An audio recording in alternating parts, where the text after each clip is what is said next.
Todd Bratrud. We're in Grand Forks, North Dakota, sitting in my studio and just working on a couple drawings. Hello, I'm Travis Millard. Welcome to my home, Los Angeles, California. My name's Carl Sanger, and we're in Torrance, California. Andy Jenkins, San Pedro, California, in my studio. My younger brother, who's 3 years younger than me, got a skateboard. At the time, I'd broken my leg on my bike. So for the whole summer, I was laid up with a cast just watching my brother and all his friends learn to skate, and it was just the sickest thing. And on top of that, they were learning to skate, and he was bringing home magazines, like skate magazines. So I was looking at board graphics, and I was just, you know, watching them out the window learn this cool thing, and then also just like soaking in like the magazines and the art and the photos.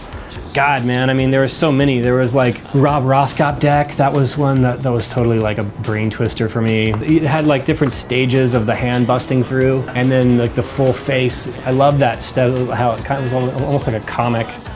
Before I started doing the skateboard graphics, I was really into Jimbo Phillips and those guys from that era, because the line work was so perfect and the drawings were beautiful. That was an influence on me, although my line work is really different than theirs, and my art is really different, of course, but he was an influence as far as like making me want to put my art on boards.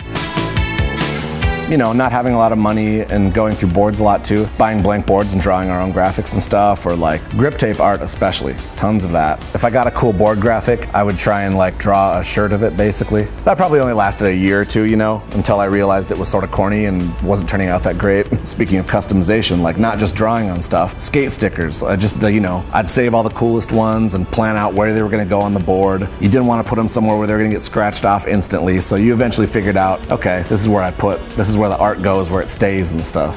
Yeah, always just doodling on stuff. I used to do really elaborate grip tape jobs. I was into drawing, so my friends I would like draw on their grip tape their shit. Draw it with paint pens, and then whatever paint pens we could rummage up, and then cut the shit out, make some elaborate looking stencil job thing, or just get abstract with it, you know.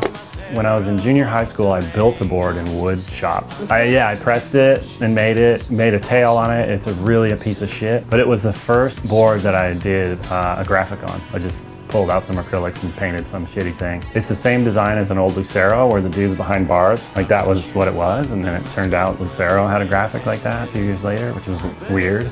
And that very first board, I had a total custom grip job on it. I just felt like I wanted to do that. I had to do it kind of, just it looks so boring just as a straight up piece of grip tape. And so I cut out I actually did like this crazy spiral cutout and made a word out of it. It's a cool intro to customization. You know, it's a really cool intro into it. Like, whoa, wait, you can do this, and then yeah, maybe they get it and bring it home, and then just add paint pen stuff to it too. You never know.